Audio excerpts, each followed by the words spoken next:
En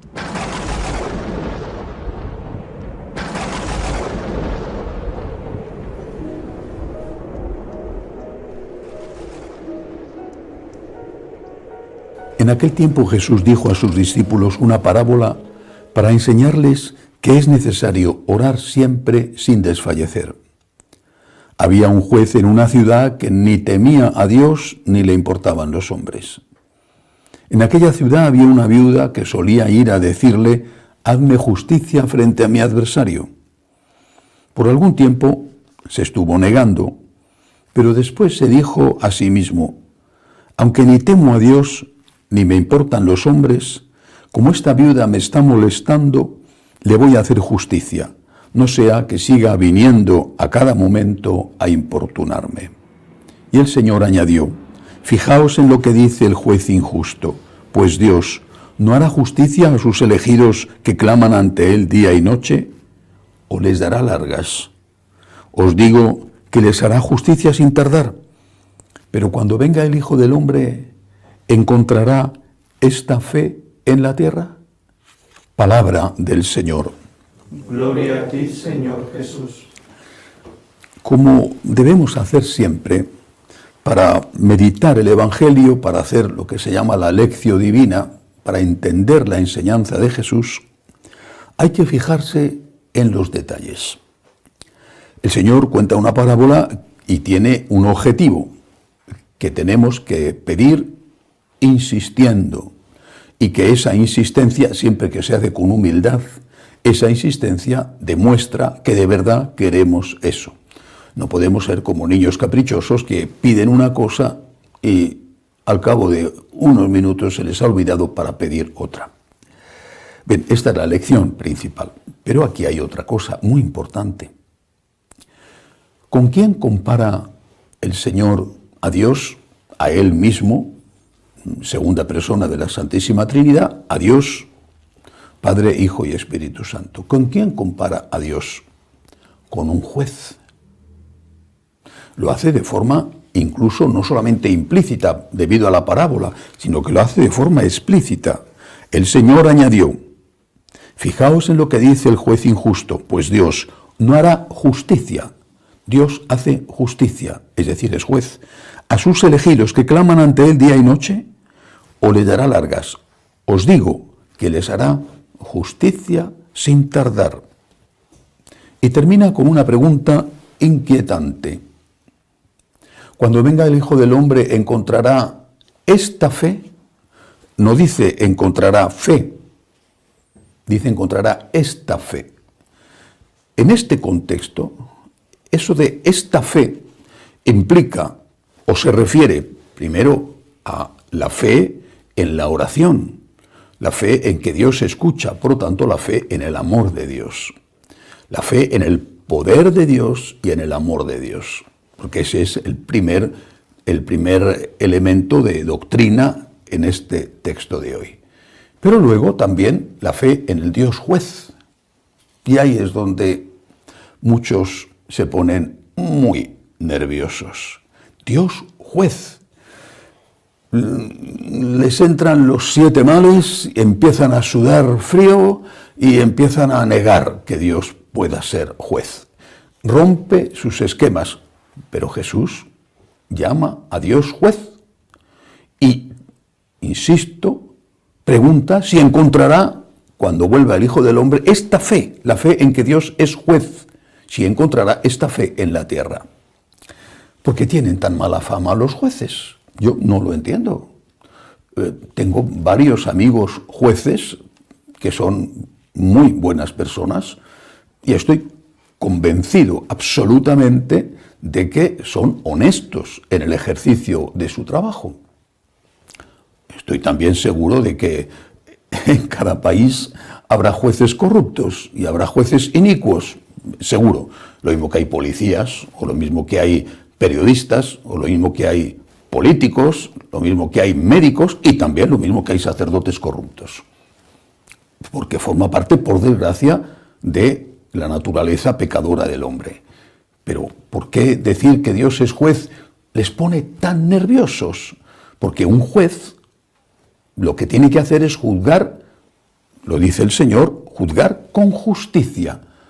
Un juez no es alguien que condena, porque a veces tendrá que condenar, pero muchas veces absuelve en función de las pruebas, así establece una sentencia.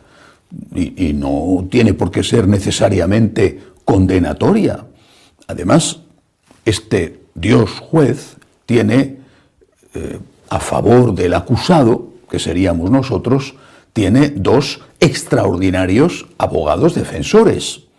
El primero de ellos es el propio Dios, en la persona de nuestro Salvador Jesucristo, nuestro primer abogado defensor. Y después la Santísima Virgen María, que lo decimos y es verdad, es auxilio de los cristianos, es refugio de los pecadores. Por lo tanto, no tenemos por qué tener miedo a ir al encuentro con el Dios juez, que es justo, y vamos precedidos, acompañados, custodiados a un lado y a otro por estos dos extraordinarios abogados defensores. El problema no está, por lo tanto, ahí. El problema está en que se rechaza el concepto de juicio. Ese es el problema. Hablar de que hay un juicio es lo que les pone muy nerviosos, y por lo tanto decir que Dios es juez significa que hay juicio, y eso les pone enormemente nerviosos. Niegan la existencia del juicio, o bien consideran que, aunque no lo digan, creo que es lo más probable, que no hay nada, que no hay vida eterna y que no hay nada, o bien benévolamente consideran que todo el mundo se salva. Por lo tanto, si todo el mundo va a ser absuelto, es lógico que no haga falta juicio. Pero ¿qué sucedería si todo el mundo se salvara? ¿Qué sucedería? Lo dice la parábola de hoy. ¿A quién perjudicaría eso? ¿A quién beneficiaría? Repito, lo dice la parábola de hoy. Lo dice además el Señor con mucha claridad.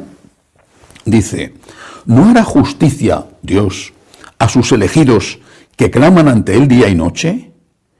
¿O le dará largas? Os digo que les hará justicia sin tardar. Es decir, ¿a quién beneficiaría que no hubiera juicio y que todo el mundo se salvara?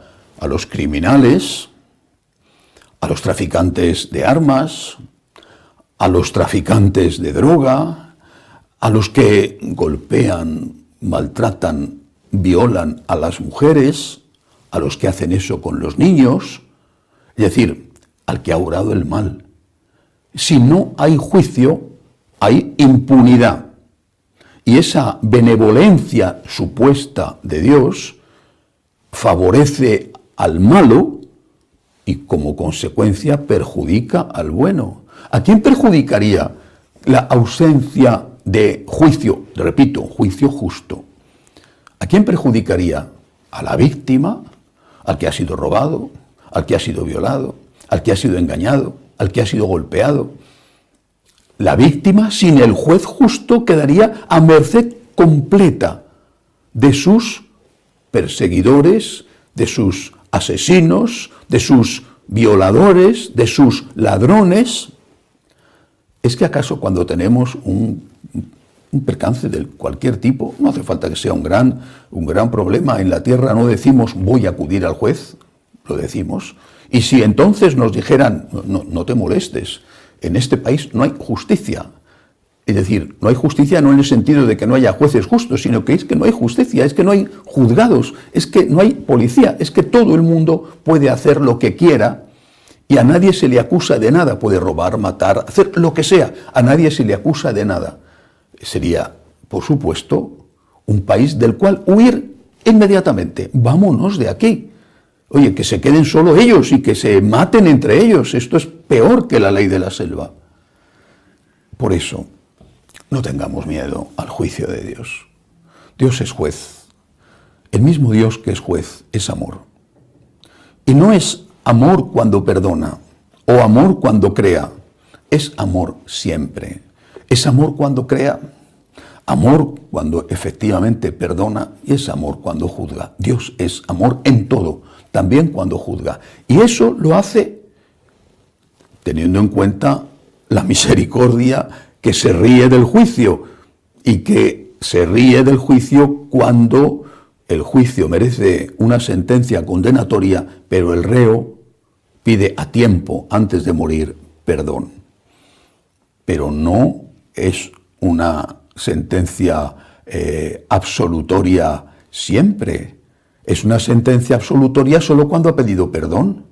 No siempre, porque de lo contrario, quien saldría perjudicadas serían las víctimas, que también son hijos de Dios. Y curiosamente, estos que dicen que no hay juicio y que todo el mundo se salva, estos olvidan precisamente a las víctimas. Y las víctimas no son de ninguna manera y nunca olvidadas por Dios. Nosotros planteémonos esto no para temer, sino para estar preparados en gracia. Pidamos perdón. Y si llega el Hijo del Hombre, cuando llegue nuestra muerte o cuando llegue el fin del mundo, que encuentre esta fe, la fe en el amor de Dios, también en el juicio de Dios, aquí en la tierra. Que así sea.